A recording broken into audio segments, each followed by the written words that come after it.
Alright guys, welcome. This is Meg Pono, and today in this episode I want to talk about why removing product features is as important as building a new one.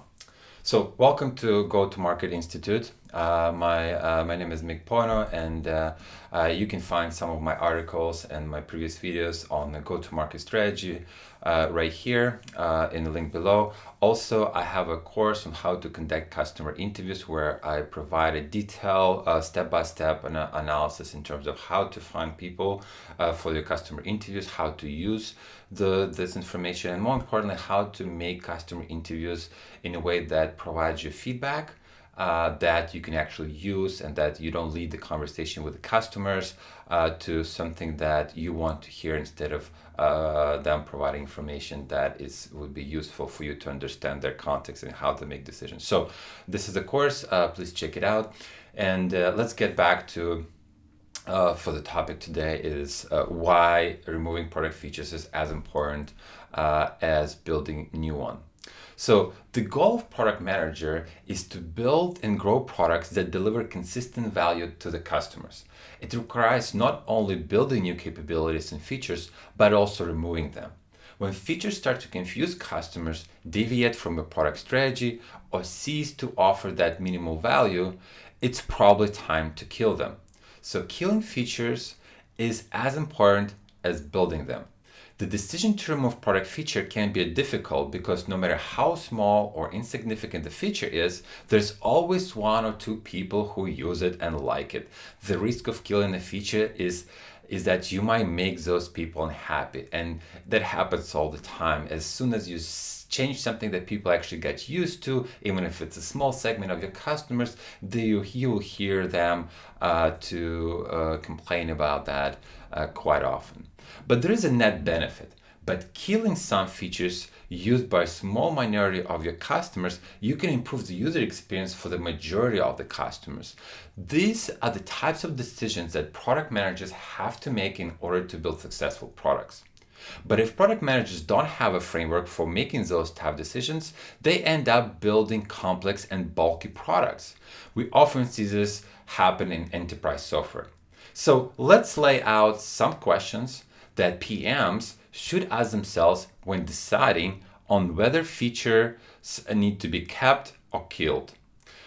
Number one, does this feature align with the core product value or product strategy or my vision?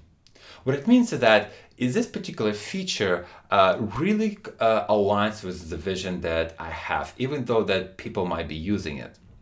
Second question you want to ask is that does this feature solve an important problem for the customer? Or is it just a small, tiny segment of your customers that experience this problem? And also, what type of UI experience that would be impacted by removing or keeping that feature?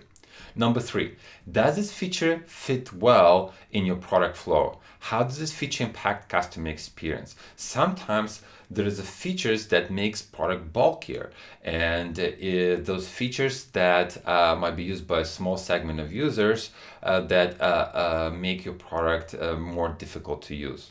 Number four, does this feature work properly, or does it cause too many issues to customers or customer support teams?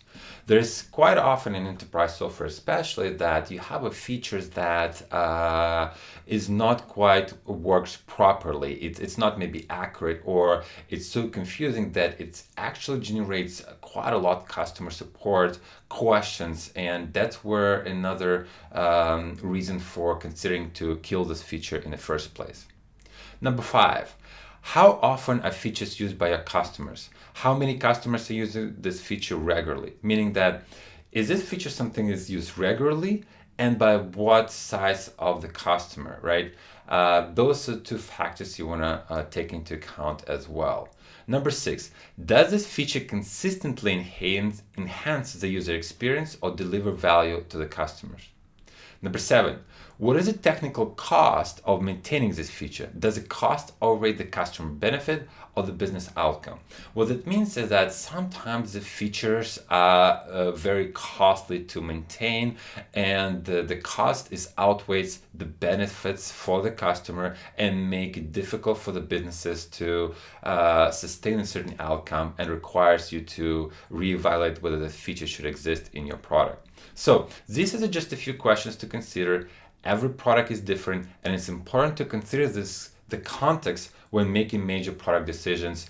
But the truth is, you can make your product better by killing product features. And while a lot of product managers focusing on building new features, it's the best and the top product managers who think about what features could be removed, because removing features is difficult from a business perspective, because there's certain bias in the organization that this feature might provide value, and there is certain drawback that that you'll probably most likely will hear from the customers, even if it's a small group of customers that actually use it. So thank you. Get shit done, and I'll see you next time. And again, quick reminder that I have a course on how to conduct customer interviews, so check it out. Let me know what you think. Thank you. Have a good day.